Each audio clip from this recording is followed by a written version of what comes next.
17 बैंकों का 9,000 करोड़ लेकर देश से भागे कारोबारी विजय माल्या को लंदन में गिरफ्तारी के बाद मिली जमानत। भारत सरकार ने किया था प्रत्यर्पण का अनुरोध। स्कॉटलैंड यार्ड पुलिस ने गिरफ्तार किया था। गिरफ्तारी के बाद विजय माल्या को लंदन की अदालत में पेश किया गया। अगली पेशी 17 मई को। माल्या को भारत लाने की प्रक्रिया में जुटी है सरकार। माल्या को लेने लंदन जा सकती है टीम। जमानत पर रिहा होने के बाद विजय माल्या ने भारतीय मीडिया का मजाक उड़ाते हुए कहा, मामले को भारतीय मीडिया ने बढ़ा चढ़ाकर पेश किया। आज से प्रत्यर्पण मामले की सुनवाई शुरू हुई है। विजय माल्या के देश छोड़कर फरार होने के बाद प्रधानमंत्री मोदी ने कहा था, जो देश और यहां के आम जनता का पैसा लेकर भागे हैं, उनको वो छोड़ेंगे नहीं, पकड़कर देश लाएंगे। योगी सरकार के 1 महीने पूरे होने पर बुधवार को कानून व्यवस्था पर बड़ी बैठक होगी। गृह, जेल और होमगार्ड मंत्रालय के अफसर सीएम के सामने प्रेजेंटेशन देंगे। सभी मंत्री होंगे शामिल। योगी आदित्यनाथ के अपने इलाके गोरखपुर में भी बनेगा एयरपोर्ट। महायोगी गोरखनाथ एयरपोर्ट होगा नाम। आगरा एयरपोर्ट को दीनदयाल उपाध्याय के नाम पर करने का भी योगी कैबिनेट ने लिया फैसला। योगी सरकार ने 44 आईएएस अफसरों के ट्रांसफर किए। सरकार बनने के बाद तबादले की पहली बड़ी लिस्ट। योगी ने कई विश्वास पात्रों को दी जगह। योगी सरकार ने इलाहाबाद, आगरा, झांसी, चित्रकूट, गोंडा, लखनऊ और बरेली के कमिश्नर बदले। कानपुर देहात, मिर्जापुर, शाहजहांपुर, जालौन, संत कबीर नगर, बस्ती और गोरखपुर के डीएम भी बदले गए।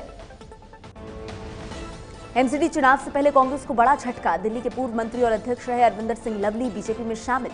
मोदी की जमकर तारीफ की। अरविंदर लवली के कांग्रेस छोड़ने के सवाल पर एबीपी न्यूज के स्टूडियो में भावुक हुए दिल्ली कांग्रेस अध्यक्ष अजय माकन। घोषणा पत्र में कल शाम 5 बजे एबीपी न्यूज पर देखिए माकन का पूरा इंटरव्यू। कांग्रेस ने एमसीडी चुनाव के लिए घोषणा पत्र का दूसरा हिस्सा जारी किया। कहा, जीत हुई तो 65 साल से ज्यादा उम्र के लोगों की किराए की संपत्ति पर प्रॉपर्टी टैक्स नहीं लगेगा। बीजेपी ने नरेला वार्ड से उम्मीदवार सविता खत्री को पार्टी से निकाला। खत्री के लिए सेक्स कांड में फंसे आम आदमी पार्टी के पूर्व मंत्री संदीप कुमार ने वोट मांगे थे, इसीलिए पार्टी नाराज थी। अजान को लेकर दिए अपने बयान पर गायक सोनू निगम कायम। आज फिर ट्वीट कर कहा, सवाल अजान का नहीं, मस्जिदों और मंदिरों में लाउडस्पीकर का इस्तेमाल नहीं होना चाहिए। सोनिया गांधी के राजनीतिक सचिव अहमद पटेल ने सोनू निगम का समर्थन किया। कहा, नमाज के लिए अजान महत्वपूर्ण है, लेकिन आज के आधुनिक जमाने में लाउडस्पीकर जरूरी नहीं। सोनू निगम ने अहमद को शुक्रिया कहा। अमेरिका के राष्ट्रीय सुरक्षा सलाहकार ने प्रधानमंत्री नरेंद्र मोदी से की मुलाकात। दिल्ली में हुई मुलाकात के दौरान भारत के एनएसए अजीत डोभाल सहित विदेश मंत्रालय के आला अधिकारी रहे मौजूद। आतंकवाद सहित कई मुद्दों पर हुई चर्चा। नेपाल की राष्ट्रपति विद्या देवी भंडारी ने प्रधानमंत्री नरेंद्र मोदी से मुलाकात की। 5 दिन के भारत दौरे पर हैं विद्या देवी। अफगानिस्तान में आईएस के ठिकाने पर अमेरिकी बम हमले में मारे गए आतंकियों में 13 भारतीय भी शामिल। माना जा रहा है कि ये 13 उन्हीं 21 लोगों में शामिल हैं जो आईएस में शामिल होने केरल से गए थे। नशे पर पंजाब की नई बनी कैप्टन अमरिंदर सरकार की डेडलाइन खत्म। 4 हफ्तों में नशे का कारोबार रोकने का था दावा। 500 से ज्यादा लोग गिरफ्तार। मंत्री ने कहा, 1 महीने में नशे का कारोबार रोका। नोएडा प्राधिकरण में बिल्डर यूनिटेक और खरीदारों की मीटिंग में खूब हुआ हंगामा। यूनिटेक के सेक्टर 117 के 4 प्रोजेक्ट्स को लेकर बिल्डर से हुई थी बैठक। एबीपी न्यूज की खबर का बड़ा असर। छत्तीसगढ़ के मुख्यमंत्री डॉक्टर रमन सिंह पहुंचे कोरिया के भरतपुर ब्लॉक। डीएम और सीईओ को हटाया। भरतपुर में शौचालय सिर्फ कागजों पर ही बने हुए दिखाए गए थे।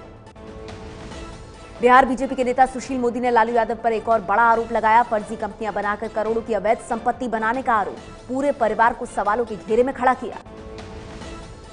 यूपी के मैनपुरी में जमीन विवाद में महिला को थाने के सामने गोली मारी। अस्पताल में महिला की मौत। गुस्साए लोगों ने आरोपी कुन्नू को अधमरा किया। यूपी के मैनपुरी के चंदरपुर गांव में प्रेमी जोड़े की गोली मारकर हत्या। गांव में बनी एक कोठरी से मिले शव। पुलिस ने शव कब्जे में लेकर केस की तफ्तीश शुरू की।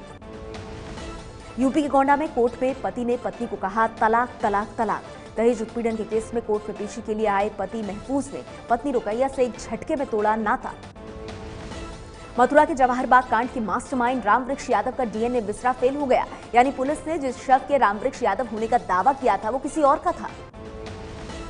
इंटरनेशनल मॉनेटरी फंड यानी आईएमएफ ने भारत की विकास दर का अनुमान घटाया। नोटबंदी की वजह से साल 2017 में 0.4% कम रहने का अनुमान।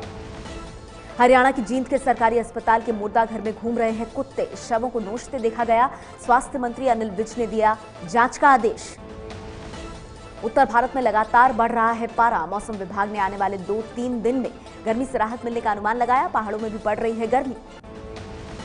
भीषण गर्मी के बीच राहत की खबर, इस साल मॉनसून सामान्य रहने का अनुमान।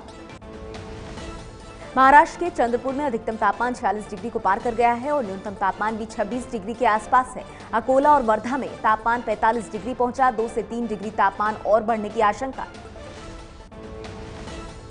जून में होने जा रही चैंपियंस ट्रॉफी के लिए अगले 3 से 4 दिन में हो सकता है टीम का ऐलान। एबीपी न्यूज को सूत्रों से मिली जानकारी के मुताबिक 8 बल्लेबाज, 3 स्पिनर्स और 4 तेज गेंदबाजों को मिलेगी जगह। हरभजन सिंह को मिल सकती है जगह। ये है एबीपी न्यूज, आपको रखे आगे।